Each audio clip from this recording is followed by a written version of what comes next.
आपल्या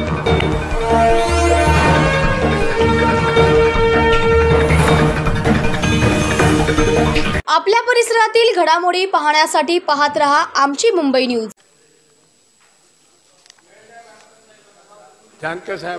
सभापती महोदयांचं मी अभिनंदन करतो, कारण मी सभागृहातला असा सदस्य आहे की कधीही कुणाचा जास्त वेळ घेत नाही, पण दुर्दैवानं दोन्ही पार्टीच्या बाजूने आमच्या पक्षाला वेळ दिला जात नाही, याबद्दल खेद व्यक्त करतो मी। कारण मी सभापती महोदयांचं अभिनंदन करतो की मला मराठा आरक्षणाच्या बद्दल बोलण्याची संधी दिली, त्याबद्दल मी आपला आभारी आहे। आमचं म्हणणं आहे की राष्ट्रीय समाज पक्षाचं की मराठा समाजाला आरक्षण दिलं पाहिजे। मराठा समाजात देखील गरिबी आहे, सर्व ठीक आहे, त्यांना आरक्षण मिळालंच पाहिजे, या मताचा राष्ट्रीय समाज पक्ष आहे। परंतु ओबीसीच्या आरक्षणाला धक्का लागला नाही पाहिजे। तीच अवस्था धनगर समाजाला आरक्षण मिळालं पाहिजे एसटीचं, पण आदिवासीला धक्का लागला नाही पाहिजे, या मताचा आम्ही आहे। माझी विनंती आहे की जसं आपण मराठा समाजात गरिबीचं कॅल्क्युलेशन करतोय, तसं टास्क फोर्स लावून त्यांना स्पेशल रिझर्वेशन देऊन त्या समाजाला न्याय द्यायची भूमिका आपण घेतली पाहिजे। हा प्रश्न आहे। जातनिहाय जनगणना जोपर्यंत होणार नाही तोपर्यंत या देशातल्या प्रत्येक जातीची सेन्सस आम्हाला समजणार आहे, त्या समाजाचा सामाजिक आर्थिक शैक्षणिक विकास झालेला समजणार नाही। म्हणून जातनिहाय जनगणना ही पहिली केली पाहिजे केंद्र सरकारने, ही आमची भूमिका आहे। आज या देशामध्ये 52% ओबीसी समाज राहतो, परंतु 9% सुद्धा रिझर्वेशन त्यांना मिळालेलं नाही। म्हणजे हे फेल्युअर कुणाचं आहे? डेमोक्रेसी म्हणून लोकशाही आम्ही म्हणतो, ज्यांनी ज्यांनी या देशावर राज्य केलं त्यांनी या समाज घटकाला वंचित ठेवण्याचं पाप कोणी केलं, ह्याचा देखील चिंतन आणि मनन झालं पाहिजे।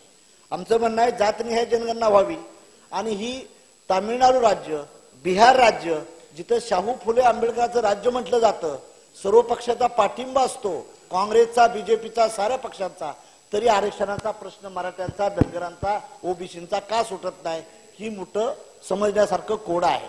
माझी आपल्याला सभापती महोदय विनंती आहे की जर मराठा समाजाच्या मागणीची, त्यांच्याही समाजात गरिबीची दृष्टीने ठीक आहे, परंतु आपण जसं मराठा समाजाला सर्वात जास्त बजेट दादांच्या नेतृत्वाखाली देण्याची भूमिका घेतलेली आहे, धनगर समाजाबद्दल आपण 1000 कोटी देतो म्हणलं, परंतु आतापर्यंत जवळजवळ 45 कोटी सुद्धा रुपये त्या समाजाला मिळाले नाहीत। हे समाजाचं भलं कसं होणार? परंतु ओबीसी मधल्या काही जाती अशा आहेत की त्यांना 0% रिझर्वेशन मिळालं नाही, मग त्यांचं कोण बघणार आहे?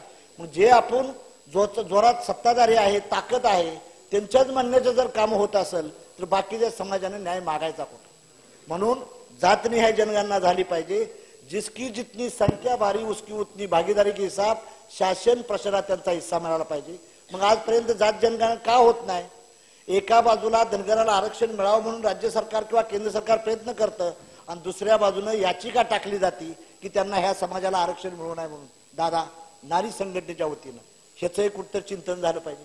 एका बाजूला ओबीसीला आरक्षण मिळालं म्हटलं पाहिजे, गवळी नावाचा माणसाला कोर्टात टाकायला लावलं जातं, त्याचं आरक्षण थांबवलं जातं। म्हणून माझी आपल्याला विनंती आहे की ह्या समाजाला खऱ्या अर्थाने जर न्याय द्यायचा असेल तर 2022 एप्रिल 1918 साठी जो कायदा बनला होता की आरक्षणाचा हक्क हा केंद्राला गेलेला आहे, हा चेंडू केंद्राच्या ताब्यात आहे। आपलं राज्याच्या मुख्यमंत्री आणि उपमुख्यमंत्री महोदयांनी जाऊन केंद्रात जर मोदी साहेबांना सांगितलं जर हे एक्सपान्शन करा तर मराठा समाजालाही आरक्षण मिळू शकतं, धनगरांनाही आरक्षण मिळू शकतं, आणि ओबीसीच्या हक्कावर देखील गादा येऊ शकत नाही। म्हणून हा चेंडू सर्व केंद्राच्या ताब्यात आहे। आपण मंडळी सर्वांनी प्रयत्न करू, या समाजाला न्याय मिळाला पाहिजे। न्याय मिळाला पाहिजे का? तर न्याय मिळाला पाहिजे, परंतु आजपर्यंत का दिला गेला नाही? आज फॉर एक्झाम्पल धनगर समाजाबद्दल एसटीच्या आरक्षणात चाललेलं आहे, आम्हाला माहित आहे की मूळ आदिवासीला धक्का न लावता त्यांच्यावर अन्याय होऊ नये, तुम्ही ए आणि बी कॅटेगराईज करा, आणि धनगरासारख्या तत्सम जाती आहेत, नेलवारलो वगैरे, त्यांनाही एसटी सवलत द्यायचा प्रयत्न तुम्ही करा, ते केलं पाहिजे। आणि ओबीसीच्या सर्व हक्क आहेत ते देखील मराठ्यांना दिलं पाहिजे। परंतु तुम्ही ओबीसीतल्या काही 3712 जाती आहेत, त्यांना आजही लोकांना त्यांच्यात साधा पोलीस नाही, क्लार्क नाही, मास्तर नाही, ह्याची देखील कुठेतरी आपण हे केलं पाहिजे।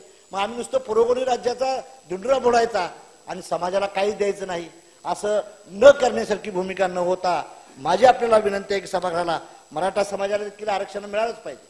पण एखादा माणूस जेव्हा कंपॅरिझन बिटवीन ओबीसी आणि मराठ्यात करतो तेव्हा त्याला खलनायक ठरवलं जातं। खलनायक ठरवण्याची भूमिका काय नाही, त्यांची भूमिका आहे की मराठा समाजाला आरक्षण मिळालं पाहिजे, पण आम्हाला धक्का लावू नका. मग त्या धक्का न लावणाऱ्या समाज देखील अभ्यास केला पाहिजे. आपण एकाच माणसाला जर सर्व त्याला खलनायक ठरवत असेल तर ते ठेवणं योग्य ठरणार नाही. त्यांच्या समाजाच्या ताटातलं उठून घेऊ नका. तुम्ही तुमचं दुसरं ताट वाढण्याचा प्रयत्न करा, त्याला आम्ही मदत करू. परंतु आहे त्याला ज्याला मिळालंच नाही, काही वडर समाज आहे, मसनजोगे आहे, कैकाडे आहे, या लोकांना अजून काही देखील स्वातंत्र्य मिळालं नाही. कसली स्वातंत्र्य मिळालं, कोणाच्या पाठीचं मिळालं ह्याचा जर प्रश्न विचारला तर त्या समाजाची भागीदारी. रिझर्वेशन मतलब रिप्रेझेंटेशन आहे, भागीदारी आहे. मग आमची भागीदारीचा वाटा चोरला कोणी? आमचा भागीदारी गेली कुठं? सहकार असेल, कोऑपरेटिव्ह असेल, एज्युकेशन असेल किंवा पॉलिटिक्स असेल, ठीक आहे. राजकारणाचं आरक्षण तुम्ही बाजूला देऊ नका, पण राजकारणाच्या आरक्षणावर बाकीची डेव्हलपमेंट काय? उद्योगपती किती आहेत आमचे, संपादक किती आहेत, इलेक्ट्रॉनिक मीडियामध्ये संबंध किती आहेत, तर ह्यात झिरो देखील आकडा येतो, झिरो आकडा येतो. मग हे जर मागत असेल एखादा सभा तर त्याला देशद्रोही ठरवण्याची काय गरज आहे? म्हणून माझी आपल्याला विनंती आहे की मराठ्यांना आरक्षण मिळालं पाहिजे. शाहूराजाने आरक्षण पहिलं दिलं होतं. जनक त्या शाहूराजा आमचा आहे, पहिला आरक्षण देणारा. परंतु त्याचबरोबर अशा तत्सम जाती आहेत की त्यांना स्वातंत्र्याची पहाट देखील बघायला मिळाली नाही. त्याचा उलट तर ह्याचं उत्तर आहे की राज्य सरकार आपलं काही करू शकणार नाही. राज्यातल्या नेत्यांनी जाऊन दिल्लीला बसून जर हा प्रश्न सोडण्याचा प्रयत्न केला तर हे प्रश्न सुटल आणि मराठा, धनगर किंवा ओबीसी आरक्षणाचा प्रश्न सुटल एवढी अपेक्षा व्यक्त करतो. आपण बोलण्याची मला संधी दिली त्याबद्दल आपला ऋणी आहे. सभागृह आता 11 वाजेपर्यंत. आमची मुंबई, आवाज महाराष्ट्राचा. आमची मुंबई न्यूजला लाईक करा, शेअर करा, कमेंट करा आणि सबस्क्राईब करा.